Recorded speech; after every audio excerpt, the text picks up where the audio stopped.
അപ്പോൾ നമുക്ക് കോവയ്ക്ക മെഴുക്കുവരട്ടി ഉണ്ടാക്കി തുടങ്ങിയാലോ. Welcome to Homely Eats.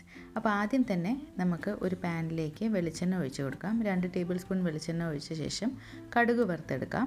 അത് കഴിഞ്ഞിട്ട് നമുക്ക് പച്ചമുളകും കറിവേപ്പിലയും കൂടി ഇട്ട് കൊടുത്തിട്ട് നന്നായിട്ടൊന്ന് ഒരു 10 സെക്കൻഡ് ഒന്ന് വഴറ്റിയെടുക്കാം. ഇനി നമുക്കിതിലേക്ക് ജീരകം, പെരുംജീരകം, കുരുമുളക് ഇത് 1/4 ടീസ്പൂൺ വീതം എടുത്ത് ഒന്ന് ചതച്ചെടുത്തതാണ്. പിന്നെ 1 ടീസ്പൂൺ വെളുത്തുള്ളി അരിഞ്ഞതും കൂടി ചേർക്കുന്നുണ്ട്.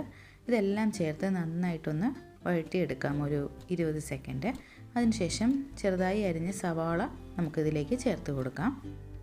സവാള ചേർത്ത ശേഷം ഒരല്പം ഉപ്പും കൂടി ഇട്ടിട്ട് നമുക്കിതൊന്ന് വഴറ്റിയെടുക്കാം. 1 മിനിറ്റോളം ഒരു ലോ ഫ്ലെയിമിലിട്ട് നമുക്കിതൊന്ന് വഴറ്റിയെടുക്കണം. അടച്ച് വെച്ച് കുക്ക് ചെയ്യാം. അപ്പോൾ 1 മിനിറ്റ് കഴിയുമ്പോഴത്തേക്കും സവാളയുടെ നിറം ഒന്ന് മാറി വന്നിട്ടുണ്ട്. അപ്പോൾ ഇങ്ങനെ മതി. ഇനി നമ്മൾ ഒരുപാട് ബ്രൗൺ ആക്കണ്ട. അപ്പോൾ അതിന് ശേഷം നമുക്ക് ഒന്ന് വഴറ്റി കൊടുത്തിട്ട് നമുക്കിതിലേക്ക് മഞ്ഞൾപ്പൊടി ചേർത്ത് കൊടുക്കാം.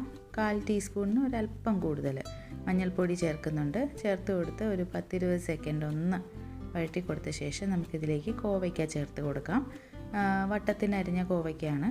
അത് ചേർത്ത് കൊടുത്തിട്ട് നമുക്കിതൊന്ന് വഴറ്റിയെടുക്കണം. കോവയ്ക്കയിൽ നന്നായിട്ട് ആ മഞ്ഞൾപ്പൊടിയെല്ലാം പിടിച്ച് വരുന്ന സമയം വരെ ഒന്ന് വഴറ്റിയെടുക്കണം. ഒരു 20 സെക്കൻഡൊക്കെ ഒന്ന് വഴറ്റിയെടുക്കാം. അതിനുശേഷം ഒരല്പം ഉപ്പ് ചേർത്ത് കൊടുക്കാം. എന്നിട്ട് ഒന്നും കൂടി നമുക്ക് ഇതിലേക്കൊന്ന് നന്നായിട്ടൊന്ന് വഴറ്റിയെടുക്കാം. അതിനുശേഷം നമുക്കിതൊന്ന് അടച്ച് വെച്ച് കുക്ക് ചെയ്യണം. ഒരു 10 മിനിറ്റ് ലോ ഫ്ലെയിമിൽ ഒന്ന് കുക്ക് ചെയ്യേണ്ടി വരും. അപ്പോൾ ഒന്ന് അടച്ച് വെച്ച് കുക്ക് ചെയ്യാം. നമുക്ക് ഇടയ്ക്കൊക്കെ ഒന്ന് ഇളക്കി കൊടുക്കണം.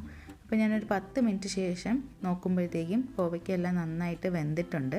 ഞാനപ്പോൾ ഇടയ്ക്ക് ഇളക്കി കൊടുക്കുന്നുണ്ടായിരുന്നു.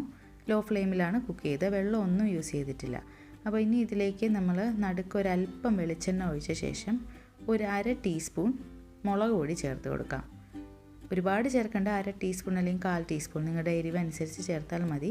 ചേർത്ത് കൊടുത്തിട്ട് നന്നായിട്ടൊന്ന് ഇതൊന്ന് മൊരിയിച്ചെടുക്കണം. ഇതിന് ശേഷം നമുക്ക് ആ കോവയ്ക്കയിൽ കംപ്ലീറ്റ് ആയിട്ട് ഈ മുളക് പൊടി പിടിക്കുന്ന രീതിയിൽ നന്നായിട്ട് ഒരു ഹൈ ഫ്ലെയിമിലിട്ട് ഒന്ന് ഇളക്കി കൊടുക്കണം. ഒരു 5 മിനിറ്റ് ഇങ്ങനെ ഒന്ന് ഇളക്കി എടുക്കുമ്പോഴത്തേക്കും നമ്മുടെ കോവയ്ക്ക മെഴുക്കുവരട്ടി റെഡിയായി കഴിയും. അപ്പോൾ വളരെ ഈസി ആയിട്ട് ചെയ്യാൻ പറ്റുന്ന ഒരു റെസിപ്പിയാണ്. മുളക് പൊടി ലാസ്റ്റ് ചേർക്കുന്നതിൻ്റെ റീസൺ ആദ്യമേ ചേർത്താൽ മുളക് പൊടി കരിയാനുള്ള ചാൻസ് ഉണ്ട്. അപ്പോൾ ഒരല്പം കറിവേപ്പിലയും കൂടി നമുക്ക് ഇട്ട് കൊടുക്കാം.